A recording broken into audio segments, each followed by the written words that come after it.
This is the last hero of Nostalgaia. This is basically a Dark Souls pastiche. It's a sort of satire of the Souls-like genre in general, while also being a delve into games history, especially RPGs.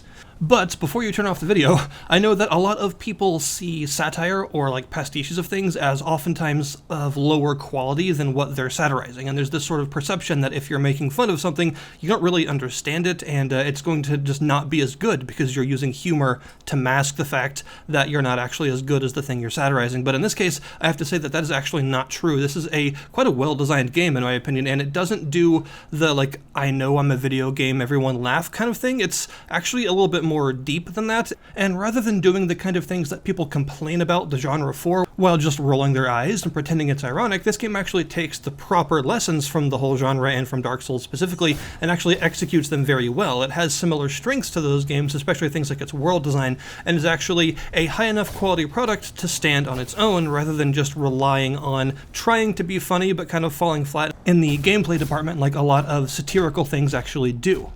You'll know exactly what you're in for pretty much right away because it has a character creation screen that is entirely useless. Because your character is just sticks. You're just a glowing white bunch of sticks.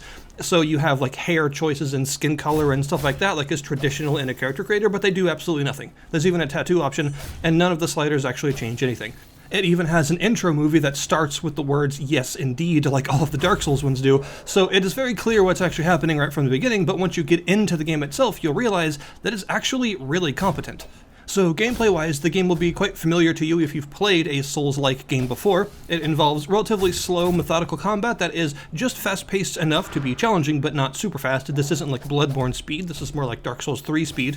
And of course it does have a stamina gauge that you do have to manage, so stamina is used by all attacks, light and heavy, as well as dodging and things like that, and of course blocking, and as you hold up your shield, your stamina will regen more slowly. So it's all very similar. In fact, you still have the press the Y button to two-hand your current weapon sort of thing if you want to, so you can actually change stances that way. And weapons themselves even have a sort of weapon art-like system where they have a special ability they can use depending on the weapon type that you're actually wielding, and if you wield it two-handed, you can use it in the way that you would expect, although there are also some shields that allow you to use your right weapon skill in exchange for not having a parry. There are also various spells that you can find and equip, and they're actually themed around basically being like hacks of the system, and this is actually a lot more similar to something like Bloodborne than Dark Souls. It doesn't use the sort of fancy and magic slot spells in and use either an MP bar or a certain number of uses per spell kind of thing. It instead uses a more Bloodborne-like system where you have this stuff called access, which works pretty much exactly like Quicksilver bullets that are looted from a lot of enemies as well as found as loot in the world. And different spells use a different number of access to actually cast, and also the weapon skills also use a certain number per cast. And you can hold a certain amount of access by default, and any extra that you pick up will automatically be put in your stash. And when you go back to a beacon, which is this game's version of a bonfire, you will replenish the amount of missing access you have from your stash if you have extra. So exactly like Quicksilver bullets, basically. Although there is one extra feature about this that I really like. It's sort of like an anti-grinding feature. If you have absolutely no access on your character or none in storage, the game will actually give you 10 free whenever you go to a beacon. It will restore you up to 10. So that means you don't necessarily have to grind out a whole bunch of enemies to try and farm access if you're out. You will at least have a small amount by default that you can carry around with you whenever you refresh yourself at a beacon. You also have an Estus-like healing item. In this case, it's a pixel, just a big white pixel, and it heals you exactly like you would expect, but it does have a relatively long animation to do so, so you have to be careful about when to use it in battle. And one difference this game has from Dark Souls is that you don't get very many charges of this thing. You only start with a couple, and you will get more, but you have to actually defeat bosses in order to get these icons that you can offer up to beacons, and each one will increase your uses by 1, so you'll actually have a pretty small number of healing charges throughout this game, but they are of course restored every time you go to a beacon, so use them wisely, although in exchange for having a smaller number of them, they seem to heal a whole lot. Like for a good portion of the beginning of the game, it'll basically be a full heal, and there's even an item you can equip that will make it heal even more. Equipment-wise, the game definitely shines here because there's a whole bunch of different equipment that you can find, from like swords and staves and maces, shields and armor pieces of various kinds. There's actually a lot of stuff to equip yourself with, and you do have to worry about equip weight, although it doesn't use as complicated a system as Dark Souls uses with various different tiers of weight. Instead, it's just a simple, are you above or below 70%? If you're above, you will fat roll, if not, you won't, and that's basically it. So it's pretty easy to manage your weight. And here is where you encounter one of the most unique ideas that this game has that no other game in the genre actually does that I really, really like. When you get a new weapon or a new piece of armor, it'll have a story attached to it, but it won't be unlocked at first. You'll have to read the item's description and it will tell you where the memory of that item is located in the world in a general sense. It'll say like which zone it's in, and the item description will give you a clue as to where you need to go to find it. Once you actually find that location, you can then select the item in your inventory and select Remember, and this will actually remember the item. It will give it its original memory back, which will increase its resolution. It'll actually look like physically better. It'll have a better model, as well as increasing its stats, and also if it's a weapon, it will unlock its special ability that it didn't previously have and improve its scaling and things like that. So remembering items is key to actually having a good set of items. When you first find an item, it will be like 2D, and its stats won't be super great. But once you find its memory, you will unlock its full potential. And this is a really cool system because it's a way to encourage and reward exploration by not just giving you loot, but allowing you to actually improve the loot that you already have. Making each item effectively its own unique little puzzle is a pretty cool way to do things, and I really appreciate the unique idea of having all these little mini puzzles attached to all of your items to encourage you to remember landmarks and explore around the world in various ways to actually improve them all. There are also runed items you can find. These act as rings, and you can equip 2 of them at any given time. And once you find a smith's hammer and its memory, you will be able to activate the various anvils placed around the world in order to summon a smith to improve your items. And this works in a very similar way to Dark Souls, where you find these items of tradition, like pieces of tradition and fragments of tradition and things like that, and these are your Titanite. They will upgrade your weapons to +1 through +5, and going onwards from there, and this will increase the power as well as the scaling of anything that you're equipped with, although you can only do this to weapons. There isn't any armor improvement. There are also things that are like infusions you can do, where you can find these various books around the place and apply them to your weapons at a smith in order to alter their scaling, so they basically work like gems. So you can have like a strength scaling weapon or a source scaling weapon. Source is basically intelligence. You can even have one that's a lot like raw, that improves the base stats of the weapon significantly but removes all scaling, things like that. Interestingly, there's also a really, really creepy NPC that can do something called unburdening your items, and if you unburden an item, you will get its increased stats that you would get as if you found its memory, but you won't get any of its special statistics. So all of its unique abilities and things will fade away, but it will have the better stats. So if you just can't find an item's memory, or you don't really care about its special ability but you want its improved stats, you can unburden it instead. Memory, by the way, is your souls in this game. They work exactly the same. You get memory from killing enemies and from using certain consumables, and you will lose all your memory upon death and have to go back to where you died to get it back, and you use memory to level yourself up, increasing each stat one at a time, as well as use it in shops around the world for getting items. So all of that is very similar to what you would expect. The combat is good, it is solid, the parrying is satisfying, the animations for the weapons are actually quite nice. I think actually your character animations in general are really good, despite the fact that you're just a bunch of sticks together. You actually look really good in motion, funnily enough, and the armor models changing and becoming higher res when you remember them is pretty cool, because it gives each armor set actually 2 distinct looks that you can go for, a more sort of 2D simple sprite-based look and an actual 3D model, and that's a lot of work. That's really cool that they did that. But where this game really, really shines, in my opinion, is in its level design.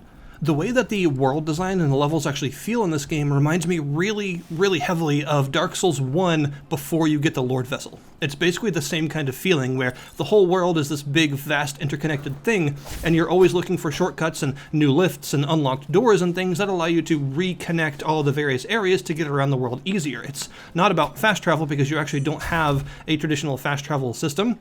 You can choose one beacon to mark, and then you can teleport to that beacon from any of the others, but only one at a time. You can't warp between them. Not by default, at least. And this means that you're very reliant on actually remembering how all of the individual areas of the world connect, and it's got that sense of wanderlust and like that impressive realization when you open a new door or find a new lift and realize where these places connect together and how cool it is that the world connects itself like that. It has that Dark Souls feeling that very few of these games actually manage to create in terms of a very interconnected world. And it even does the thing where you can often look off in the distance and see all sorts of crazy looking architecture and weird places and stuff, and know that you will actually go there at some point, and it will make physical sense when you get there how all the areas connect back together.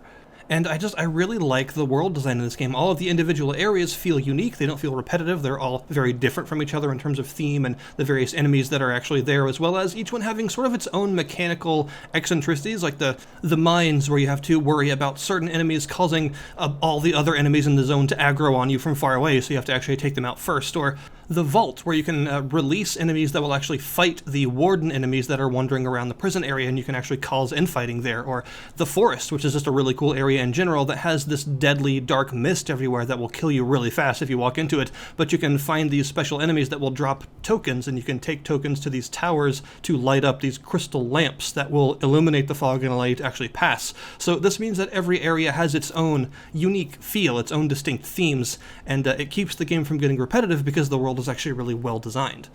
Of course, another very important facet of the whole Souls-like genre is enemy designs. You have to have good enemies that are fun to fight against with proper AI and stuff, and this game does a really good job at that as well. The AI is definitely acceptable, it's just fine, I haven't found any major problems with it.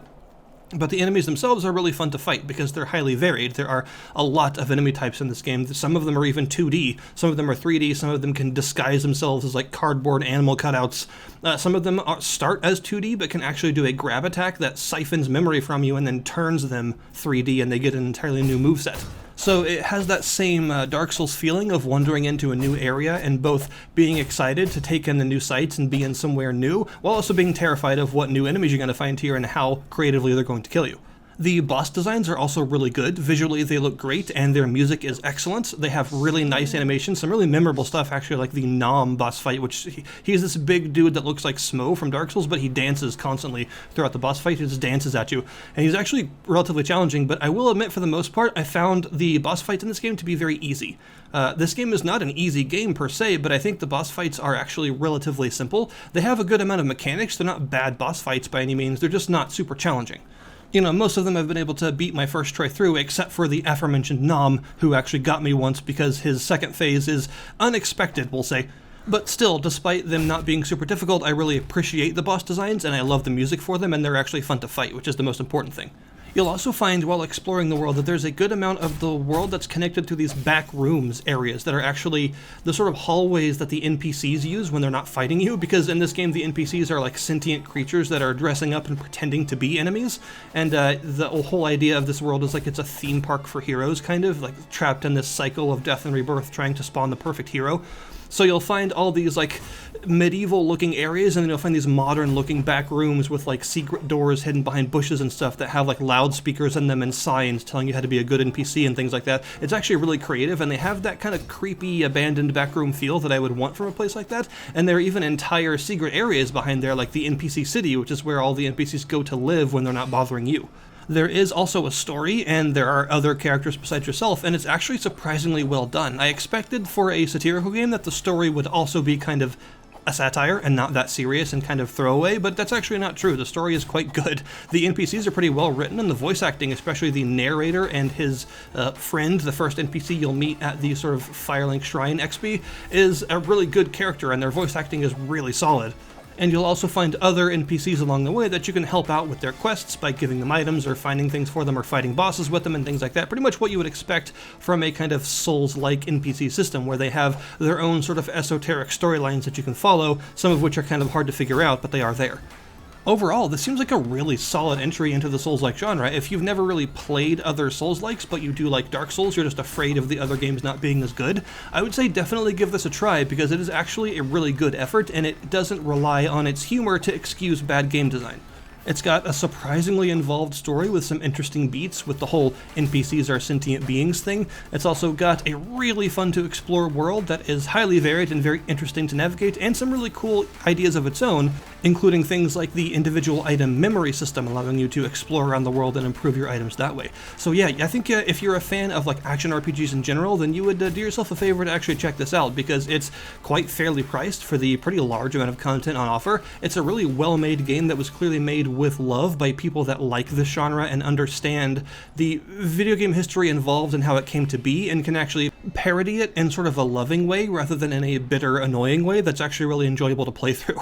So thank you guys very much for watching. The link, of course, to this game's Steam store page will be in the description below this video, and I'll see you guys next time.